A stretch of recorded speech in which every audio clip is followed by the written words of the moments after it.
Assalamualaikum warahmatullahi wabarakatuh. Salam sejahtera, salam nadi ilmu. Bagi memperolehi ilmu yang bermanfaat, kita seharusnya membaca tanpa mengenal sempadan peminat, kerana bangsa yang membaca adalah bangsa yang berjaya. Cahaya yang sangat pemurah lagikan bijaksana, begitulah maksud nama diberi. Saya, Nur Afika binti Nur Hisham, pelajar tahun 6 dari Sekolah Kebangsaan Bandar Temerloh. Kod sekolah saya adalah CBA 7032. Cita-cita saya ialah ingin menjadi seorang peguam yang berimpian ingin membuka pusat untuk membantu yang insan istimewa. Gabungan dua impian ini membawa saya kepada buku yang akan saya kupaskan pada hari ini. Tidak ku minta lahir ke dunia, tidak ku duga cacat begini. Bukan ku minta kasih dan manja, bukan ku rayu bantu simpati. SKY ataupun Sky merupakan judul yang telah terpilih bagi novel yang mengandungi 1001 makna ini. Diterbitkan pada Mac 2020 melalui Iman Publication. Mengandungi 336 halaman bercetak, buku ini merupakan hasil karya daripada salah seorang penulis terkemuka negara, iaitu Fi Suri.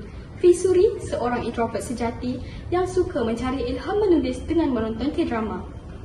Novel ini mengisahkan tentang seorang wanita yang bernama Shakira atau dikenali sebagai Sky. Sky merupakan insan yang istimewa kerana mempunyai masalah pendengaran dan mempunyai penyakit kerisauan melampau atau dipanggil anxiety. Pelbagai cabaran dan rintangan perlu dilalui untuk meneruskan kehidupan beliau. Beliau sering menyalahkan diri sendiri hanya kerana kekurangan yang ada pada beliau. Tambahan pula, kisah silam pahit yang menghimpit beliau sekeluarga turut menjadikan beliau sering mendapat penyakit anxiety. Ketika kecil, bapa beliau sering mendera dan menyisihkan beliau hanya kerana kekurangan beliau. Ini menyebabkan Sky menjadi trauma dan tidak dapat menerima perbuatan ayahnya itu. Konflik cinta ini terus berkembang apabila hadirnya watak yang bernama Wakid dan pelbagai kisah sedih, pahit, gembira yang perlu mereka terokai. Antaranya, detik pahit apabila Wakid mendapat tahu bahawa ayah kepada Sky adalah penyebab kepada kematian ayah dan adik perempuan Wakid. Ketika itu, ayah Sky telah memandu di bawah pengaruh dadah yang menyebabkan dirinya khayal. Kehadiran Wakid juga telah mengubah segalanya apabila Sky mula melihat dunia secara berbeza, namun ada kisah silam pahit yang menjauhkan mereka berdua. Apabila saya membaca novel ini, terdapat salah satu babak yang membuat diri saya tersentuh, seperti mana babak Sky yang cuba menerima kehadiran ayahnya, namun sudah terlambat kerana ayahnya telah disahkan menghidap penyakit kanser hati tahap 4 dan kemudian ayahnya pergi menghadap Ilahi.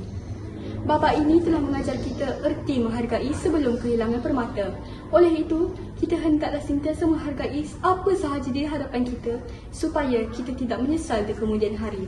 Bak kata pepatah, sesal dahulu pendapatan, sesal kemudian tidak berguna lagi. Sky mula berdamai dengan masa lalunya dan belajar untuk hidup berdikari setelah mendapat tawaran menyambung pelajarannya ke bumi Korea. Begitu juga dengan Wakid yang telah menyambung pelajarannya ke tempat sama bersama Sky. Mereka saling berhubung dan memaafkan masa silam pahit mereka. Setiap yang dibaca pasti akan terdetik kesedaran di dalam jiwa. Untuk itu, mari saya kongsikan kepada anda beberapa iktibar yang terdapat di dalam novel ini. Antaranya ialah kita hendaklah sentiasa mensyukuri setiap nikmat yang diberi, seperti Sky yang tetap tabah biarpun mengalami masalah pendengaran. Kita juga perlulah sentiasa sabar dalam mengharungi ujian, seperti Sky yang tetap sabar biarpun sering diuji sejak dari kecil. Novel ini juga mengajar kita untuk menghargai sebelum kehilangan sesuatu, seperti Sky yang tidak sempat berbaik dengan ayah beliau sebelum ayah beliau pergi menghadap Ilahi.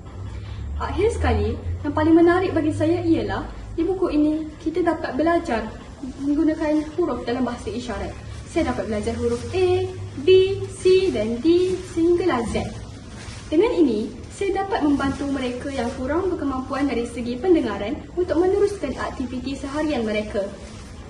Kadang-kadang, manusia perlu melalui satu fasa kesusahan, keperitan dan kepahitan sebelum didatangkan kesenangan, kelegaan dan kemanisan. Ibarat munculnya pelangi selepas hujan. Untuk itu, sekian bicara buku saya. Semoga kita semua mendapat manfaat yang berlipat ganda. Sekian, terima kasih.